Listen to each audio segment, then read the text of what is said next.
Hello നമസ്കാരം. നാളത്തെ എപ്പിസോഡിൻ്റെ സ്റ്റോറിയാണ് പറയാൻ പോകുന്നത് കേട്ടോ. നമ്മുടെ മഴതോരൻ മുംബൈയുടെ നാളത്തെ എപ്പിസോഡിൻ്റെ സ്റ്റോറിയാണ് പറയാൻ പോകുന്നത്. അപ്പോൾ എല്ലാവരും സ്റ്റോറി മുഴുവനായിട്ട് കേൾക്കുക. ചെറിയ ചെറിയ അബദ്ധങ്ങളൊക്കെ പറ്റുന്നുണ്ട്. അതായത് ചില സീനുകളൊന്നും നമ്മൾ പറയുന്നത് പോലെ വരുന്നൊന്നുമില്ല. അതൊക്കെ കുറച്ച് ഇമാജിനേഷനിൽ പറയുന്നതാണ്. പക്ഷേ ചില സീനുകളൊക്കെ അതുപോലെ തന്നെ വരുന്നുണ്ട്. നോവൽ വായിച്ചതിൻ്റെ ബേസിലും പിന്നെ പ്രൊമോ കണ്ടിട്ടൊക്കെയാണ് നമ്മൾ നാളത്തെ എപ്പിസോഡിൻ്റെ സ്റ്റോറി പറയുന്നത്. അത് നമ്മൾ മുൻകൂട്ടി പറഞ്ഞിട്ടുള്ളതാണ് എല്ലാവരോടും. അപ്പോൾ അതങ്ങനെ എന്തെങ്കിലുമൊക്കെ തെറ്റുകുറ്റങ്ങളുണ്ടെങ്കിൽ ക്ഷമിക്കുക. താല്പര്യം ഉണ്ടെങ്കിൽ സ്റ്റോറി മുഴുവനായിട്ട് കേൾക്കുക. ഏകദേശം നോവലിലെ ബേസ് ചെയ്തിട്ട് തന്നെയാണ് സ്റ്റോറി പറയുന്നത് കേട്ടോ. ഏകദേശം എല്ലാം നോവൽ വായിച്ചൊരു ഓർമ്മ വെച്ചിട്ടാണ് സ്റ്റോറി പറയുന്നത്. അപ്പോൾ നമുക്ക് നേരെ നാളത്തെ സ്റ്റോറിയിലേക്ക് പോകാം. അങ്ങനെ വൈജയന്തി വീട്ടിൽ നിന്ന് ഇറങ്ങി പോയേക്കാണ്. കാരണം മറ്റൊന്നുമല്ല, മറ്റൊരു ഹോം നേഴ്സിനെ കണ്ടെത്തി കൊണ്ടുവരണം. അതിനു വേണ്ടിയിട്ട് കമലയുടെ സഹായം തേടിയിട്ടാണ് പോയേക്കുന്നത് കൊല്ലപ്പള്ളിയിലേക്ക്. കമലയാണെങ്കിൽ ഇതൊക്കെ കേട്ടിട്ട് കമലയ്ക്ക് ശരിക്കും ചിരിയാണ് വരുന്നത്. അലീനയ്ക്ക് പ്രൊമോഷൻ കൊടുത്തു എന്നുള്ള കാര്യങ്ങളൊക്കെ അറിഞ്ഞിട്ട്. പക്ഷേ വൈജയുടെ ഒരു സിറ്റുവേഷൻ വെച്ചിട്ട് നമുക്ക് നോക്കാം, എന്തെങ്കിലുമൊക്കെ ചെയ്യാം എന്നൊക്കെ പറയുന്നുണ്ട്. വൈജയ്ക്ക് കുടിക്കാൻ പോലും മര്യാദക്ക് ഒന്നും കഴിക്കാൻ പോലും കമല കൊടുക്കുന്നില്ല. ഭയങ്കര മടിയാണ് ഉണ്ടാക്കി കൊടുക്കാനൊക്കെ ആയിട്ട്. ഇവിടെ ഒന്നുമില്ല എന്നൊക്കെയാണ് പറയുന്നത്. പിന്നീട് കമല ആരൊക്കെയോ ഫോൺ ചെയ്യുന്നുണ്ട്. ഇങ്ങനെ ഒരു ഏജൻസി ഉണ്ടാവുമല്ലോ, ഇങ്ങനെ ഹോം നേഴ്സിനെയൊക്കെ വെച്ച് കൊടുക്കുന്ന ഏജൻസിയൊക്കെ ഫോൺ ചെയ്ത് അതിനെ അന്വേഷിക്കുകയൊക്കെ ചെയ്യുന്നുണ്ട്. അതേസമയം അലീനയോട് ഓരോ കാര്യങ്ങൾ ചോദിച്ച് മനസ്സിലാക്കുകയാണ് ബാലചന്ദ്രൻ. എന്താണെന്ന് വെച്ചിട്ടുണ്ടെങ്കിൽ അലീനയുടെ പാസ്റ്റ്, അലീനയുടെ കാര്യങ്ങളൊക്കെ ചോദിച്ച് മനസ്സിലാക്കുകയാണ്. അച്ഛനെയും അമ്മയും കാണണമെന്ന് ആഗ്രഹം തോന്നിയിട്ടില്ല എന്നൊക്കെ ചോദിക്കുന്ന സമയത്ത് അലീന പറയുന്നുണ്ട്, അതിലൊരാളെ ഞാൻ കണ്ടു എന്ന് പറയണം. അപ്പോൾ ആരെയാണ്, അച്ഛനെയാണോ അമ്മയാണോ കണ്ടതെന്ന് ചോദിക്കുമ്പോൾ വേണ്ട, അതൊന്നും പറയണ്ട, അതൊക്കെ എൻ്റെ ഉള്ളിൽ തന്നെ ഇരുന്നോട്ടെ, കാണണ്ടായിരുന്നു എന്ന് തോന്നിപ്പോയി. ബ്രിജിത്ത മമ്മിയെ പോലെ ഒരു മമ്മി ലോകത്ത് വേറെ ഉണ്ടാവത്തില്ല എന്നൊക്കെ പറയണം. അപ്പോൾ ബാലചന്ദ്രന് ശരിക്കും വിഷമം തോന്നുന്നുണ്ട് അലീനയുടെ അവസ്ഥയിൽ. കാരണം എന്താണെന്ന് വെച്ചാൽ സ്വന്തം അമ്മയുടെ അടുത്തേക്കാണ് വന്നേക്കുന്നത്. ആ അമ്മയ്ക്ക് അറിയില്ലെങ്കിൽ പോലും ആ അമ്മ അവളോട് കാണിക്കുന്ന ക്രൂരത എത്രത്തോളമാണെന്ന് ബാലചന്ദ്രൻ നേരിട്ട് കാണുകയാണ് ചെയ്യുന്നത്. അതാണ് അലീന ഉദ്ദേശിച്ചത് എന്നും ബാലചന്ദ്രന് മനസ്സിലാവുകയാണ്. അലീന ഇരുന്ന് ഇങ്ങനെ കരയുന്നത് കണ്ടപ്പോൾ മതി ഇനി ഇങ്ങനെ വിഷമിക്കേണ്ട, ഞാൻ ചോദിക്കൽ നിർത്തി എന്ന് പറയണ ബാലചന്ദ്രൻ. എന്നിട്ട് അലീന ഭക്ഷണം കഴിക്കുന്നില്ലെന്ന് ചോദിച്ചപ്പോൾ ഇനി എനിക്ക് മതിയായി, എനിക്ക് കഴിക്കണ്ട എന്ന് പറഞ്ഞപ്പോൾ അലീന നിർബന്ധിച്ച് ബാക്കി കൂടി കഞ്ഞി ബാലചന്ദ്രനെ കൊണ്ട് കുടിപ്പിക്കുന്നുണ്ട്. അങ്ങനെ അലീന താഴേക്ക് ചെല്ലുകയാണ്. ബാലചന്ദ്രൻ്റെ കഴിച്ചു കഴിഞ്ഞതിന് ശേഷം ആ പ്ലേറ്റും പാത്രങ്ങളൊക്കെ എടുത്തതിന് ശേഷം താഴേക്ക് പോവുകയാണ്. പിന്നീട് കാണിക്കുന്നത് മുത്തശ്ശിയുടെ അടുത്തേക്ക് ചെല്ലുകയാണ് അലീന. എന്നിട്ട് പറയുന്നുണ്ട്, ഇങ്ങനെ മാഡം പോയിട്ട് ഇതുവരെ വന്നില്ല മുത്തശ്ശി എന്നൊക്കെ പറയാണ് അലീന മുത്തശ്ശിയോട് കേട്ടോ. അപ്പോൾ മുത്തശ്ശി ഇങ്ങനെ ചോദിക്കുന്നുണ്ട്, ഞാൻ അവളെ ഒന്ന് വിളിച്ചു നോക്കട്ടെ, നീ എൻ്റെ ഫോൺ ഒന്നെടുത്തേ എന്ന് പറയണം മുത്തശ്ശി. അങ്ങനെ അലീന മുത്തശ്ശിയുടെ ഫോൺ എടുത്ത് അതിൽ നമ്പർ ഡയൽ ചെയ്ത് കൊടുക്കുന്നുണ്ട്. അങ്ങനെ വൈജയുടെ നമ്പർ ഡയൽ ചെയ്താണ് കൊടുക്കുകയാണ്. അങ്ങനെ ഫോൺ റിങ് ചെയ്യുമ്പോൾ വൈജയോട് മുത്തശ്ശി ചോദിക്കുന്നുണ്ട്, നീ എവിടെ പോയതാണ്, നീ എത്ര നേരമായി പോയിട്ട്, നീ എങ്ങോട്ട് പോയതാണ്, എന്താ വരാത്തത് എന്നൊക്കെ ചോദിച്ച്. സന്ധ്യ ആവാറായിട്ടുണ്ട് പോയിട്ട്. അപ്പോൾ അത് കാരണം ചോദിക്കുകയാണ്. അപ്പോൾ വൈജ മറുപടി പറയുന്നുണ്ട്, ഞാൻ എവിടെ പോയാലും നിങ്ങൾക്കൊക്കെ എന്താണ്, അവിടെ എല്ലാവർക്കും പ്രിയപ്പെട്ടവൾ ആ വീട്ടിലുണ്ടല്ലോ, ഞാനല്ലേ ആ വീട്ടിൽ നിൽക്കേണ്ടാത്തവൾ, ഞാൻ അവിടുന്ന് പോന്നു, ഞാൻ എവിടെ പോയിന്നോ എന്തിനു പോയിന്നോ ഒക്കെ അന്വേഷിക്കേണ്ട കാര്യം എന്താണ്, നിങ്ങൾക്ക് എല്ലാവർക്കും വേണ്ടപ്പെട്ടവൾ അവിടെ ഉണ്ടല്ലോ എന്ന് പറയുമ്പോൾ, നീ എന്താ വൈജ ഇങ്ങനെയൊക്കെ സംസാരിക്കുന്നത്, ഇത് നിൻ്റെ വീടല്ലേ, നിൻ്റെ വീട്ടിൽ നിന്ന് നീ ഇറങ്ങി പോവാന്നൊക്കെ പറഞ്ഞിട്ടുണ്ടെങ്കിൽ നീ എങ്ങോട്ടാ പോയത്, എന്തിനാ പോയത്, ഇത്രയും നേരമായാലും നീ പോയിട്ട് നീ എന്താ തിരിച്ചു വരാത്തത്, മക്കളൊക്കെ ചോദിക്കുന്നത് നീ അമ്മ എവിടെ പോയതാണെന്ന് എന്നൊക്കെ പറയുമ്പോൾ, മക്കൾക്കൊക്കെ എന്നെ ആവശ്യമുണ്ടെങ്കിൽ, എൻ്റെ ഭർത്താവിനും എന്നെ ആവശ്യമുണ്ടെങ്കിൽ ഞാൻ വരാം, അവർക്ക് ആർക്കും എന്നെ വേണ്ട, പിന്നെ ഞാൻ എന്തിനാണ് അവിടെ നിൽക്കുന്നത് എന്നൊക്കെ വൈജ ഇങ്ങനെ പറയണം. വൈജ മുത്തശ്ശി ഇങ്ങനെ ദേഷ്യം പിടിപ്പിക്കാനായിട്ട് പറയണം. വൈജ ചെന്നേക്കുന്നത് ഒരു ഹോം നേഴ്സിനെ അന്വേഷിച്ചാണല്ലോ.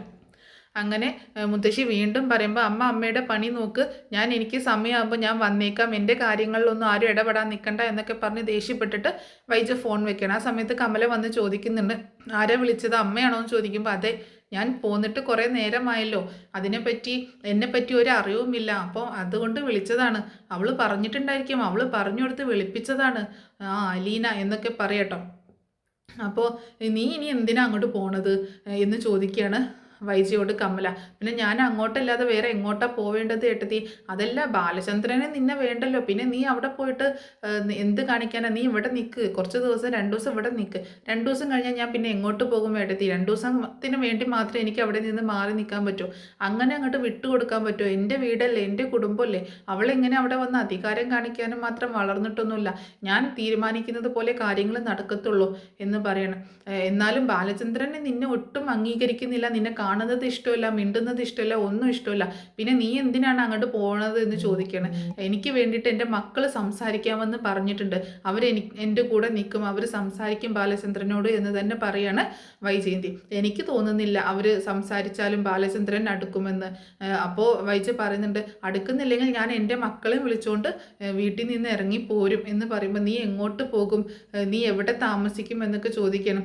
എന്താണെങ്കിലും വേണ്ടില്ല, ഞാൻ അവളെ എങ്ങനെയെങ്കിലും അവിടെ നിന്ന് ഇറക്കി വിടും. എൻ്റെ കുടുംബം ഇല്ലാതാക്കാനായിട്ട് ഞാൻ അവളെ അവിടെ വെച്ചുകൊണ്ടിരിക്കത്തില്ല, അവളെ വെച്ച് വാഴിക്കത്തില്ല. ഇതിനൊരു തീരുമാനമാക്കിയിട്ട് തന്നെ ഞാൻ പോവുള്ളൂ. ഏട്ടത്തി വിളിച്ചിട്ട് എന്തായി, ആരെങ്കിലും കിട്ടിയോ എന്നൊക്കെ ചോദിക്കുമ്പോൾ, 1-2 സ്ഥലത്ത് ഞാൻ അന്വേഷിച്ചിട്ടുണ്ട്. അപ്പോൾ ഒരു ടീം അറേഞ്ച് ചെയ്യാമെന്ന് പറഞ്ഞിട്ടുണ്ട്. പിന്നെ നിനക്കാണെങ്കിൽ ചെറിയ പെൺകുട്ടികൾ പറ്റത്തില്ലല്ലോ, അതും സൗന്ദര്യമുള്ളവർ പറ്റത്തില്ല, ചെറിയ പ്രായം കുറഞ്ഞ പെൺകുട്ടികൾ പറ്റത്തില്ല, ഒക്കെ കുറച്ച് ഏജ്ഡ് ആയിട്ടുള്ള സ്ത്രീകളെയല്ലേ നീ നോക്കുന്നത്. അപ്പം അങ്ങനെയൊക്കെ കിട്ടാനൊക്കെ ഇച്ചിരി പാടാണ്. എന്നാലും അവർ വിളിക്കാമെന്ന് പറഞ്ഞിട്ടുണ്ട് എന്ന് പറയണം. അപ്പോൾ വൈജ പറയുന്നുണ്ട്, അതിനൊരു തീരുമാനമായിട്ട് എനിക്ക് വീട്ടിലേക്ക് പോകാൻ പറ്റത്തുള്ളൂ, എന്നാലേ എനിക്ക് ഇന്ന് രാത്രിയിൽ സമാധാനമായിട്ട് കിടന്നുറങ്ങാൻ പറ്റത്തുള്ളൂ എന്ന് പറയണം. അങ്ങനെ നീ ഏതായാലും ഇരിക്കേ, അതിനൊരു തീരുമാനം ആവട്ടെ, എന്നിട്ട് പോവാം എന്തായാലും എന്ന് കമലയും പറയുന്നുണ്ട് കേട്ടോ. അങ്ങനെ കുറച്ച് കഴിഞ്ഞ സമയത്ത് കമലയുടെ ഫോണിലേക്ക് ഒരു കോള് വരികയാണ്. നിങ്ങൾ ആവശ്യപ്പെട്ടതുപോലെ ഒരു ലേഡി ഉണ്ട് എന്ന് പറയണം. അപ്പം അതിൻ്റെ ഡീറ്റെയിൽസൊക്കെ പറയുന്നുണ്ട്. കമല പെട്ടെന്ന് തന്നെ വൈജയുടെ അടുത്ത് വന്നിട്ട് പറയുന്നുണ്ട്, നീ പറഞ്ഞതുപോലെ ഒരാൾ സെറ്റായിട്ടുണ്ട്. ഏകദേശം നമ്മൾ പറഞ്ഞതുപോലെ തന്നെ 45-50 വയസ്സിനുള്ളിലായിട്ട് ഉള്ളൊരു സ്ത്രീയാണ്. അപ്പോൾ അവർ നാളെ വന്ന് ജോയിൻ ചെയ്യാമെന്നാണ് പറയുന്നത് എന്ന് പറയുന്നുണ്ട്. അപ്പോൾ വൈജയ്ക്ക് ഭയങ്കര ആശ്വാസം തോന്നുകയാണ്.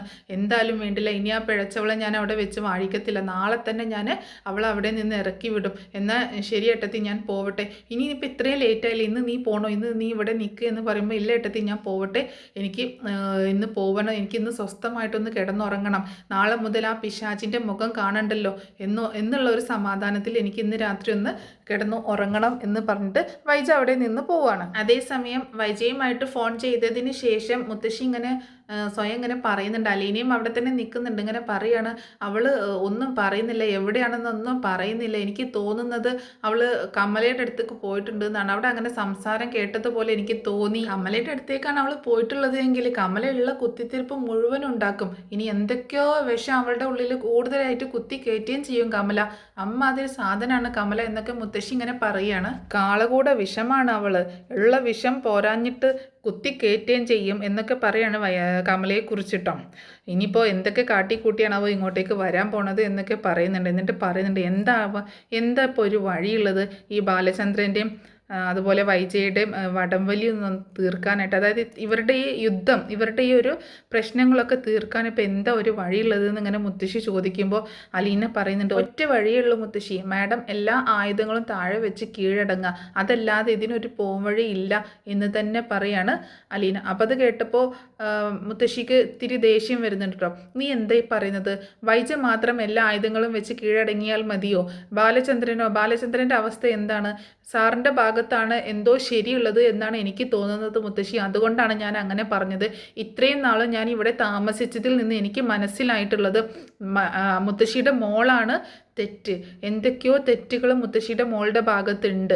അതും കൂടാഞ്ഞ് പെരുമാറ്റവും എല്ലാ കാര്യങ്ങളും മുത്തശ്ശിയുടെ മോളുടെ ഭാഗത്താണ് തെറ്റ്. സാറിൻ്റെ ഭാഗത്ത് ഒരു തെറ്റും ഞാൻ ഇതുവരെയും കണ്ടിട്ടില്ല. സാറ് മുകളിലെ റൂമിലേക്ക് താമസം മാറ്റിയത് മാത്രമാണ് ഞാൻ കാണുന്ന ഒരു തെറ്റ്, അതല്ലാതെ വേറെ ഒന്നും ഞാൻ കാണുന്നില്ല. അതിനും സാറിൻ്റെതായിട്ടുള്ള ന്യായങ്ങൾ ഉണ്ടായിരിക്കും എന്ന് പറയണം. അപ്പോൾ മുത്തശ്ശിക്ക്, നീ ഏത് സമയം അവനെ സപ്പോർട്ട് ചെയ്യുന്നത് എന്തിനാണ് എന്ന് ചോദിക്കുമ്പോൾ, എനിക്ക് ശമ്പളം തരുന്നത് കൊണ്ട് മാത്രമല്ല ഞാൻ ബാലചന്ദ്രൻ സാറിനെ സപ്പോർട്ട് ചെയ്യുന്നത്, ന്യായം ബാലചന്ദ്രൻ സാറിൻ്റെ അടുത്തായതുകൊണ്ടാണ് ഞാൻ സപ്പോർട്ട് ചെയ്യുന്നത് എന്ന് പറയണം.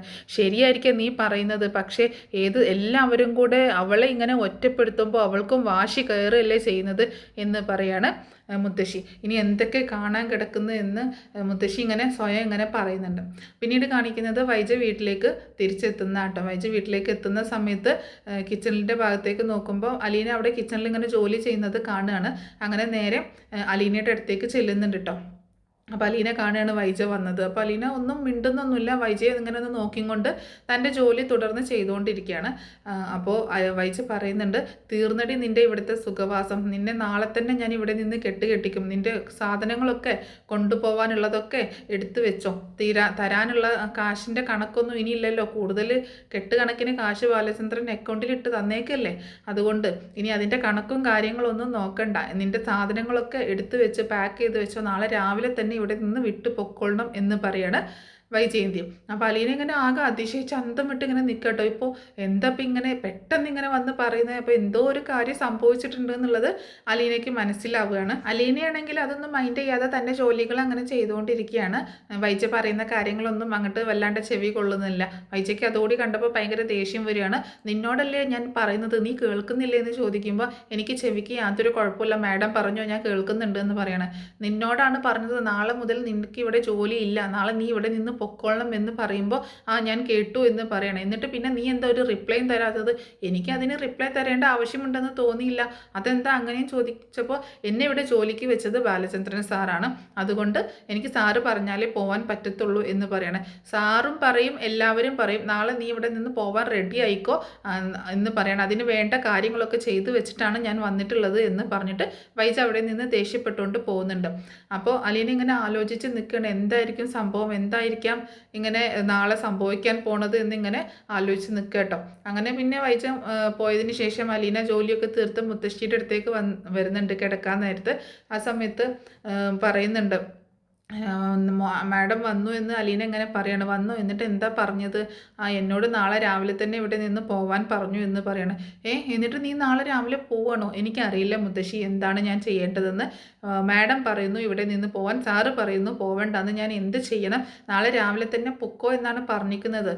മാഡം എന്തോ മനസ്സിൽ കണ്ടിട്ടുണ്ട്, എന്തോ ഒരു കാര്യം ഒപ്പിച്ച് വെച്ചിട്ടാണ് മാഡം വന്നിട്ടുള്ളത്. മുഖത്ത് നല്ലൊരു ദൃഢനിശ്ചയമൊക്കെ ഉണ്ടായിരുന്നു, നാളെ എന്തായാലും എന്നെ ഇവിടെ നിന്ന് പറഞ്ഞയക്കാൻ തീരുമാനിച്ചുറപ്പിച്ചിട്ട് തന്നെയാണ് വന്നേക്കുന്നത്. എന്താണെങ്കിലും നാളെ നേരം വെളുത്താൽ അറിയാനായിട്ട് പറ്റും എന്ന് പറയാണ്. അങ്ങനെ പിന്നെ അവർ കിടക്കുകയാണ്. പിന്നീട് കാണിക്കുന്നത് പിറ്റേ ദിവസം കേട്ടോ. പിറ്റേ ദിവസം രാവിലെ വൈജ ജോലിക്ക് പോകാനൊക്കെ റെഡി ആയിട്ട് ഇങ്ങനെ നിൽക്കുകയാണ്. ആ സമയത്ത് അലീന മുത്തശ്ശിയുടെ അടുത്ത് ഭക്ഷണമൊക്കെ കൊടുത്തുകൊണ്ട് നിൽക്കുകയാണ്. അങ്ങനെ ആ സമയത്താണ് കുറച്ച് പ്രായമുള്ളൊരു സ്ത്രീ ആ വീട്ടിലേക്ക് വരുന്നത്. അപ്പോൾ പുതിയതായിട്ട് വൈജയും കമലയും കൂടി കണ്ടെത്തിയൊരു ഹോം നേഴ്സാണ് കേട്ടോ. അപ്പോൾ ആ സ്ത്രീ അങ്ങോട്ടേക്ക് വരുന്നുണ്ട്. അവർ കോളിംഗ് ബെൽ അടിക്കുന്ന സമയത്ത് വൈജയന്തി തന്നെയാണ് പോയി ഡോറ് തുറന്നു കൊടുക്കുന്നതൊക്കെ കിട്ടാൻ. അപ്പോൾ വൈജയന്തിയോട് പറയുന്നുണ്ട്, ഇന്നലെ വിളിച്ച് സെറ്റാക്കിയിരുന്നല്ലോ, അവിടുന്ന് വന്നതാണ്, അപ്പോൾ ആ ഏജൻസിയിൽ നിന്ന് വന്നതാന്നൊക്കെ പറയുന്നുണ്ട്, ആ കയറി വാ എന്ന് പറയാണ് വൈജ. അങ്ങനെ പേരെന്താ കാര്യങ്ങളൊക്കെ ഡീറ്റെയിൽസൊക്കെ ചോദിക്കുന്നുണ്ട്. അപ്പോൾ ഇവിടുത്തെ കാര്യങ്ങളൊക്കെ എന്തൊക്കെയാണ് ചെയ്യേണ്ടതെന്നൊക്കെ ഞാൻ പറഞ്ഞു തരാം, കൂടെ വാ, ഇവിടെ വയ്യാതെ കിടക്കുന്ന ഒരു അമ്മയുണ്ട്, എൻ്റെ അമ്മയുണ്ട്, എൻ്റെ ഹസ്ബൻഡും ഉണ്ട്, അപ്പോൾ അവരുടെ കാര്യങ്ങളൊക്കെ നോക്കണം, വീട്ടിലെ ജോലികളും ചെയ്യണം എന്നുള്ള കാര്യങ്ങളൊക്കെ ഇങ്ങനെ പറയാണ്. അങ്ങനെ കൂട്ടിക്കൊണ്ട് ചെല്ലുന്നുണ്ട് കേട്ടോ. അപ്പോൾ മുത്തശ്ശിയുടെ അടുത്തേക്ക് അങ്ങോട്ട് ചെല്ലുകയാണ്. അപ്പോൾ വൈജ നേരെ കയറി ചെല്ലുന്നുണ്ട് മുത്തശ്ശിയുടെ അടുത്തേക്ക്. ആ സമയത്ത് അലീന മുത്തശ്ശിക്ക് ഭക്ഷണം ഒക്കെ എടുത്ത് കൊടുക്കുന്ന സമയമായിരുന്നു. ഭക്ഷണം കഴിച്ചുകൊണ്ടിരിക്കുകയായിരുന്നു. അതൊക്കെ കഴിച്ച് കഴിഞ്ഞതിന് ശേഷം അലീന അതൊക്കെ വാങ്ങിച്ച് പ്ലേറ്റൊക്കെ മാറ്റി വെച്ച് കൈയൊക്കെ തുടച്ചു കൊടുത്ത് അവിടെ ഇങ്ങനെ നിൽക്കുന്ന സമയത്താണ് വൈജ റൂമിലേക്ക് കയറി ചെല്ലുന്നത്. അലീനയെ വളരെ രൂക്ഷമായിക്കൊണ്ട് നോക്കുകയാണ്. എന്നിട്ട് മുത്തശ്ശിയോട് പറയുന്നുണ്ട്, അമ്മേ ഇവളെ ഞാൻ ഇന്ന് ഇവിടെ നിന്ന് പറഞ്ഞയക്കുകയാണ് എന്ന് പറയട്ടോ. എന്താ ഇത്ര പെട്ടെന്ന് തീരുമാനം എടുത്ത് എന്നൊക്കെ ചോദിക്കുമ്പോൾ ഇവിടുത്തെ കാര്യങ്ങളൊക്കെ ആര് നോക്കും എന്നൊക്കെ ചോദിക്കുകയാണ്. അതിനൊക്കെ പോകുംവഴി ഞാൻ കണ്ടിട്ടുണ്ട് എന്ന് പറയുകയാണ്. എന്നിട്ട് അലീനയെ രൂക്ഷമായിട്ട് നോക്കിക്കൊണ്ട് തന്നെ പറയുന്നുണ്ട്, നിന്റെ സാധനങ്ങളൊക്കെ എടുത്തു വെച്ചിട്ടില്ലേ, പോകാനുള്ള സാധനങ്ങളൊക്കെ എടുത്ത് റെഡി ആയിട്ട് പെട്ടെന്ന് തന്നെ ഇവിടെ നിന്ന് ഇറങ്ങിക്കോ, ഇനി നിൻ്റെ സേവനം ഇവിടെ ആവശ്യമില്ല, ആർക്കും ആവശ്യമില്ല എന്ന് പറയണം. അപ്പോൾ മുത്തശ്ശി ചോദിക്കുന്നുണ്ട്, വൈജ നീ എന്തൊക്കെയാണ് പറയുന്നത്? അവൾ പോയി കഴിഞ്ഞാൽ ഇവിടുത്തെ കാര്യങ്ങൾ എങ്ങനെയാണ്, എന്നെ ആര് നോക്കും, ബാലനെ ആര് നോക്കും എന്നൊക്കെ ചോദിക്കുമ്പോൾ അതിനൊക്കെയുള്ള വഴി ഞാൻ കണ്ടിട്ടുണ്ടെന്ന് ഞാൻ അമ്മയോട് പറഞ്ഞില്ലേ എന്ന് പറയണം. എന്നിട്ട് പുറത്ത് നിൽക്കുന്ന ആ സ്ത്രീ അകത്തേക്ക് വിളിക്കുന്നുണ്ട്. ഇതാരാ എന്ന് മുത്തശ്ശി ചോദിക്കുമ്പോൾ ഇതാണ് പുതിയ ഹോം നേഴ്സ്, അമ്മയെ നോക്കാൻ വന്ന പുതിയ ഹോം നേഴ്സ്, ബാലചന്ദ്രൻ്റെ കാര്യങ്ങളും നോക്കിക്കോളും, പിന്നെ ഞാനുണ്ടല്ലോ ബാലചന്ദ്രൻ്റെ കാര്യങ്ങൾ നോക്കാൻ എന്ന് പറയണം. അപ്പോൾ മുത്തശ്ശി പറയുന്നുണ്ട്, ഇതിനെ എവിടുന്ന് സംഘടിപ്പിച്ചു എന്നൊക്കെ ചോദിക്കുമ്പോൾ അലീനയാണെങ്കിൽ ആകെ അങ്ങനെ അതിശയിച്ച് നിൽക്കട്ടെ, പുതിയതായിട്ടൊരു ഹോം നേഴ്സിനെ കൊണ്ടുവന്ന ഇതൊക്കെ കണ്ടിട്ട്. അപ്പം അതൊക്കെ ഞാൻ സംഘടിപ്പിച്ചു. ഇവിടെ ഹോം നേഴ്സിന് പഞ്ഞൊന്നുമില്ല. ഇവിടെ ഹോം നേഴ്സിനെ കിട്ടാഞ്ഞിട്ട് അല്ലേ അച്ഛൻ ദൂരത്ത് പോയിട്ട് തിരുവനന്തപുരത്ത് പോയിട്ട് ഒരു ഹോം നേഴ്സിനൊക്കെ സംഘടിപ്പിച്ച് കൊണ്ടുവന്നത്. എന്നിട്ട് ഇവിടെ എന്തൊക്കെയാണ് സംഭവിച്ചത് ഞാൻ കൂടുതലൊന്നും പറയുന്നില്ല. ഇന്ന് മുതൽ ഇവരാണ് അമ്മയുടെ കാര്യങ്ങളൊക്കെ നോക്കുന്നത് എന്ന് പറയണം. അപ്പോൾ മുത്തശ്ശി പറയുന്നുണ്ട്, ബാലചന്ദ്രനോടൊന്ന് ചോദിച്ചിട്ട് മതിയായിരുന്നല്ലോ, നീ ഒറ്റയ്ക്ക് ഇങ്ങനെ തീരുമാനം എടുക്കണ്ടായിരുന്നു എന്ന് പറയുമ്പോൾ, ഇത് എൻ്റെ വീടല്ലേ, ഈ വീട്ടിൽ എനിക്കൊരു സ്വാതന്ത്ര്യമില്ലേ, ഒരു തീരുമാനം എടുക്കാൻ, ഒരു കാര്യം ചെയ്യാൻ ഒരു സ്വാതന്ത്ര്യമില്ലേ എന്നൊക്കെ ചോദിക്കുക കേട്ടോ. അപ്പോൾ ഇങ്ങനെ മുത്തശ്ശി പറയുന്നുണ്ട്, എന്നാലും നിനക്ക് അവനോടൊന്ന് പറയാമായിരുന്നു എന്നൊക്കെ പറയുമ്പോൾ, അതിൻ്റെ ഒന്നും ആവശ്യമില്ല, ഞാനാണ് ഇവിടെ തീരുമാനം എടുക്കുന്നത്, ഇവിടെ ഇനി ഇവളുടെ സേവനം ഇവിടെ ആവശ്യമില്ല, ഇവളോട് ഇവിടുന്ന് പോകാൻ പറ എന്നൊക്കെ പറയാണ് വൈജയന്തി. ആ സമയത്താണ് ബാലചന്ദ്രൻ അലീനയെ വിളിക്കാനുള്ള ആ കോളിംഗ് ബെല്ല് അടിക്കുന്നത് കേട്ടോ. അപ്പോൾ ആ കോളിംഗ് ബെല്ല് ഇങ്ങനെ കേൾക്കുമ്പോൾ അലീന അങ്ങോട്ടേക്ക് പോകാനായിട്ട് നിൽക്കുമ്പോൾ, വേണ്ട നീ പോവണ്ട, ഞാൻ പൊക്കോളാം എന്ന് പറയണം. അപ്പോൾ മുത്തശ്ശി അങ്ങനെ ആകെ വല്ലാതെ നോക്കുകയാണ് അലീന. എന്നിട്ട് പറയുന്നുണ്ട്, മുത്തശ്ശി സാറ് പ്രശ്നം ഉണ്ടാക്കുമെന്ന് പറയുമ്പോൾ, ഇനി പ്രശ്നം ഉണ്ടാക്കാനായിട്ട് സാറ് നിന്നെ കാണുന്നില്ലല്ലോ, നീ ഇനി മുകളിലേക്ക് പോവണ്ട, നീ ആരോടും പറയാനും നിൽക്കണ്ട, നീ ഇവിടെ നിന്ന് ഇറങ്ങി പൊക്കോ എന്ന് പറയുമ്പോൾ അലീന പറയുന്നുണ്ട്, എനിക്കതിന് പറ്റില്ല, ഞാൻ പോകുന്നുണ്ടെങ്കിൽ സാർ എന്നോട് പറയണം, സാർ എന്നെ പറഞ്ഞേക്കുമ്പോൾ മാത്രമേ ഞാൻ പോവുള്ളൂ, അല്ലെങ്കിൽ എനിക്ക് സാറിനോട് പറഞ്ഞിട്ട് സാർ എനിക്ക് അനുവാദം തരണം എന്ന് തന്നെ പറയണം, ഞാൻ ശരിയാക്കി തരാം എന്ന് പറഞ്ഞിട്ട് വൈജയന്തി നേരെ മുകളിലേക്ക് ചെല്ലുക. അപ്പോൾ മുകളിലേക്ക് ചെല്ലുന്ന സമയത്ത് വൈജയന്തിയെ കണ്ട സമയത്ത് ബാലചന്ദ്രനാകെ ദേഷ്യപ്പെട്ടുകൊണ്ട് ഇങ്ങനെ നിൽക്കുകയാണ്. നിന്നെ ആരെ വിളിച്ചത്, നീ എന്തിനാ ഇങ്ങോട്ട് വന്നതെന്ന് ചോദിക്കുമ്പോൾ, ഇനി ഞാനാണ് ഇങ്ങോട്ടേക്ക് വരുന്നത്, ഇവിടെ വേറെ ആരുമില്ല ഇങ്ങോട്ടേക്ക് വരാൻ എന്ന് പറയുമ്പോൾ, അലീനയെ വിളിക്കുമെന്ന് പറയണം. അപ്പോൾ അലീന ഇനി ഇവിടെ ഇല്ല, അലീനയുടെ ജോലി ഇവിടെ തീർന്നു, അവളുടെ സേവനം ഇവിടെ അവസാനിപ്പിച്ചു, അവൾ ഇവിടെ നിന്ന് പോവുകയാണ് എന്ന് പറയുമ്പോൾ, അത് തീരുമാനിക്കാൻ നീ ആരാടി എന്ന് ചോദിക്കാട്ടോ. ഞാൻ ആരാണെന്ന് ബാലചന്ദ്രന് ഇതുവരെ മനസ്സിലായില്ലെന്ന് ചോദിക്കുമ്പോൾ, നീ ആരാണെന്നൊക്കെ എനിക്ക് നന്നായിട്ട് മനസ്സിലായിട്ടുണ്ട്, ഇനി അതിൽ കൂടുതലൊന്നും എനിക്ക് മനസ്സിലാക്കേണ്ട ആവശ്യമില്ല, നീ ആരാണെന്നും അലീന ആരാണെന്നും ഞാൻ ആരാണെന്നും ഒക്കെ എനിക്ക് നന്നായിട്ട് അറിയാവുന്നത് കൊണ്ട് ഇനി കൂടുതലൊന്നും മനസ്സിലാക്കേണ്ട ആവശ്യമില്ല, എനിക്ക് അലീനയെ വിളിക്കുക, അലീന ഇവിടെ വേണമെന്ന് പറയും. അലീന ഇനി ഇവിടെ ഇല്ല, അലീന ഇവിടെ നിന്ന് പോവുകയാണ്, ഇനി ഇവിടെ അലീന നിൽക്കുന്നില്ല, പുതിയ ഹോം നേഴ്സിനെ വെച്ചിട്ടുണ്ട്, ഇനി അവരാണ് അമ്മയുടെ കാര്യങ്ങളൊക്കെ നോക്കുന്നത് എന്നൊക്കെ പറയുമ്പോൾ, നിന്നോട് ആര് പറഞ്ഞിട്ട് ഇവിടെ പുതിയ ഹോം നേഴ്സിനെ വെക്കാൻ, ഇവിടെ അലീന മതി, വേറെ ആരെയും വെക്കണ്ട എന്നൊക്കെ പറഞ്ഞ് ഷൗട്ട് ചെയ്തുകൊണ്ടിരിക്കുകയാണ് ബാലചന്ദ്രൻ. അപ്പോൾ വൈജയന്തി ആണെങ്കിൽ ഇങ്ങനെ ദേഷ്യപ്പെട്ടുകൊണ്ട് സംസാരിക്കുന്നത്, ബാലചന്ദ്രൻ എന്തിനാ ഇത്ര വാശി പിടിക്കുന്നത്, അലീനയെ തന്നെ വേണമെന്ന്, ഇത് ഞാൻ അനുവദിച്ച് തരത്തില്ല എന്നൊക്കെ പറഞ്ഞിട്ട് ഭയങ്കരമായിട്ട് ഇങ്ങനെ ദേഷ്യപ്പെട്ടുകൊണ്ട് സംസാരിക്കുമ്പോൾ ബാലചന്ദ്രൻ പറയുന്നുണ്ട്, എന്നോട് നീ വല്ലാണ്ട് ദേഷ്യപ്പെട്ടും തർക്കിച്ചും സംസാരിക്കാൻ വരണ്ട, നിനക്ക് അത്രയ്ക്ക് നിൻ്റെ ദേഷ്യം തീർക്കണം, വാശി തീർക്കണം എന്നുണ്ടെങ്കിലേ കൊല്ലപ്പള്ളിയിൽ നിന്ന് പോയിട്ട് ഒരു വാഴ വെട്ടിക്കൊണ്ടുവന്ന് ആ വർക്ക് ഏരിയയിൽ അടുക്കളയിൽ തൂക്കിയിട്, എന്നിട്ട് നീ നിൻ്റെ ദേഷ്യം തീർക്ക്, എൻ്റെ അടുത്തോട്ട് നിൻ്റെ ദേഷ്യം തീർക്കാനായിട്ട് നീ വരണ്ട, അലീന ഇവിടെ നിന്ന് പറഞ്ഞേക്കാൻ ഞാൻ സമ്മതിക്കത്തില്ല, അലീന ഇവിടെ നിന്ന് പോവില്ല, ഞാൻ അനുവാദം കൊടുക്കാതെ അലീന ഇവിടെ നിന്ന് പോവത്തില്ല എന്ന് തന്നെ പറയണം, അതെനിക്കൊന്ന് കാണണമല്ലോ, അലീന ഞാൻ ഇവിടെ നിന്ന് ഇറക്കി വിടുന്നെ ചെയ്യും എന്ന് പറയുമ്പോൾ, നീ വെറുതെ എൻ്റെ കയ്യിൽ നിന്ന് വാങ്ങിക്കാൻ നിൽക്കണ്ട, അലീന ഈ വീടിൻ്റെ പടി ഇറങ്ങുന്ന ആ നിമിഷം ഞാനും ഈ വീടിൻ്റെ പടി ഇറങ്ങും എന്ന് ബാലചന്ദ്രൻ പറയണം. അത് കേട്ടതും വൈജ ആകെ ഷോക്കാവും കേട്ടോ. വൈജയ്ക്ക് എന്തോ ഇനി എന്താ പറയാൻ എന്നുള്ള ഒരു ഇതും കിട്ടുന്നില്ല. അപ്പോൾ ബാലചന്ദ്രൻ എന്തൊക്കെ മണ്ടത്തരങ്ങളായി പറയുന്നത്, ബാലചന്ദ്രൻ ഇവിടെ നിന്ന് പടി ഇറങ്ങുന്നു, അതെ ഞാൻ അലീനയുടെ കൂടെ ഈ വീട്ടിൽ നിന്ന് ഇറങ്ങിപ്പോവും, അലീനയെ നീ ഇവിടെ നിന്ന് ഇറക്കി വിട്ട് കഴിഞ്ഞാൽ ആ നിമിഷം അലീനയുടെ കൂടെ ഞാൻ ഇവിടെ നിന്നിറങ്ങും, ഞങ്ങൾ രണ്ടുപേരും വേറെ എവിടെയെങ്കിലും പോയി താമസിക്കും എന്ന് പറയണം. അത് കേട്ടപ്പോൾ വൈജയന്തിക്ക് ഭയങ്കര ദേഷ്യം വരികയാണ്. ഇനി എന്ത് പറയണം എന്നറിയാതെ നിൽക്കുമ്പോൾ, നീ മര്യാദക്ക് ഇവിടെ നിന്ന് പൊക്കോ, എനിക്ക് അലീന ഇവിടെ എത്തണം എന്ന് പറഞ്ഞിട്ട് ബാലചന്ദ്രൻ ഇങ്ങനെ തുരുതുരാ ബെല്ലടിച്ചുകൊണ്ടിരിക്കുകയാണ്. പെട്ടെന്ന് അലീന വേഗം മുകളിലേക്ക് കയറി ചെല്ലുന്നുണ്ട്. അങ്ങനെ കയറി ചെല്ലുന്ന സമയത്ത് അലീനയോട് ചോദിക്കുന്നുണ്ട് ബാലചന്ദ്രൻ, നീ ഇന്ന് ഇവിടെ നിന്ന് പോവുകയാണോ എന്ന് ചോദിക്കുമ്പോൾ, അത് സാർ മാഡം പുതിയൊരു ഹോം നേഴ്സിനെ കൊണ്ടുവന്നു, എന്നോട് പോകാൻ പറഞ്ഞു എന്ന് പറയണം. ഇവിടെ ഏത് ഹോം നേഴ്സ് വന്നാലും ആര് വന്നാലും നീ ഇവിടെ നിന്ന് പോകുന്നില്ല, ഇവിടെ വേറെ ആരെയും അപ്പോയിൻറ്റ് ചെയ്യുന്നുമില്ല, അപ്പോയിൻറ്റ് ചെയ്യണമെന്നുണ്ടെങ്കിൽ അവർ കിച്ചണിൽ ഡ്യൂട്ടി ആയിട്ട് അടുക്കള ജോലിക്ക് വേണമെങ്കിൽ ആരെങ്കിലും വെച്ചോട്ടെ, പക്ഷേ ഇവിടെ അമ്മയുടെ കാര്യങ്ങളും എൻ്റെ കാര്യങ്ങളും നോക്കാൻ നീ ഇവിടെ തന്നെ വേണം, നീ ഇവിടെ നിന്ന് പോവുകയാണെങ്കിൽ ആ നിമിഷം ഞാൻ ഇവിടെ നിന്ന് ഇറങ്ങുമെന്ന് ഞാൻ നിന്നോട് പറഞ്ഞിരുന്നു, അതുകൊണ്ട് നീ ഇവിടെ നിന്ന് പോവരുത് എന്ന് തന്നെ പറയാണ് ബാലചന്ദ്രൻ. അങ്ങനെ അലീന അവിടെ നിന്ന് പോണില്ല, മിക്കവാറും ആ വന്ന സ്ത്രീയെ ജോലി ഇല്ല എന്ന് പറഞ്ഞ് തിരിച്ചയക്കാനാണ് സാധ്യത, അവർ തിരിച്ചു പോകുന്ന ഒരു രീതിയിലേക്കാണ്, അല്ലെങ്കിൽ ഒരു പക്ഷേ അടുക്കള ജോലി എന്നുള്ള രീതിയിൽ അവിടെ നിർത്താനുള്ള ഒരു സാധ്യതയുണ്ട് കേട്ടോ. അപ്പോൾ ഈ ഒരു ചാൻസ് അവിടെ കാണുന്നുണ്ട്. അപ്പോൾ എന്താണെങ്കിലും അലീന അവിടെ നിന്ന് പറഞ്ഞയക്കുന്നില്ല, അലീന പോകുന്നില്ല കേട്ടോ. അപ്പോൾ പിന്നീട് ബാലചന്ദ്രൻ്റെ ഈ ദേഷ്യം ഇതൊക്കെ കണ്ടിട്ട് വൈജ അവിടെ നിന്ന് വീണ്ടും നാണം കെട്ട് ഇറങ്ങി ചെല്ലുകയാണ്. എന്നിട്ട് അലീനയോട് ബാലചന്ദ്രൻ പറയുന്നുണ്ട്, ഇതൊന്നും കണ്ട് നീ പോവരുത്, നീ എൻ്റെ കൂടെ സപ്പോർട്ടായിട്ട് നിന്നോളണം എന്ന് പറയണം. പിന്നീട് അങ്ങോട്ട് വീണ്ടും പ്രശ്നവും വഴക്കും ഒക്കെ കൂടുതലായി കൊണ്ടിരിക്കും. കൂടിക്കൊണ്ടിരിക്കുകയാണ്. ഓരോ ദിവസം ഡേ ബൈ ഡേ എന്താ പറയുക, ബാലചന്ദ്രനും വൈജയന്തിയും തമ്മിലുള്ള വഴക്ക് രൂക്ഷമായി കൊണ്ടിരിക്കുകയാണ്. അതിനിടയ്ക്ക് അലീന എല്ലാവരുടെ കാര്യങ്ങളും നോക്കുന്നുണ്ട്, ഭക്ഷണം ഉണ്ടാക്കുന്നതും വീട്ടുജോലിയും ഒക്കെ ചെയ്യുന്നുണ്ട്. അപ്പോൾ ഇത്രയൊക്കെയാണ് നാളത്തെ എപ്പിസോഡിൽ സംഭവിക്കാൻ പോകുന്ന കാര്യങ്ങൾ. ഈ സ്റ്റോറി നിങ്ങൾക്ക് ഇഷ്ടമായിട്ടുണ്ടെങ്കിൽ ഒന്ന് സപ്പോർട്ട് ചെയ്യാൻ മറക്കരുത്. വീഡിയോ ഇഷ്ടമായിട്ടുണ്ടെങ്കിൽ ലൈക്ക് ചെയ്യാനും അതുപോലെ ഹൈപ്പ് ചെയ്യാനും മറക്കരുത് കേട്ടോ. അതുപോലെ സബ്സ്ക്രൈബ് ചെയ്യാതെ കാണുന്നവരാണെങ്കിൽ ഒന്ന് സബ്സ്ക്രൈബ് ചെയ്ത് സപ്പോർട്ട് ചെയ്യാം.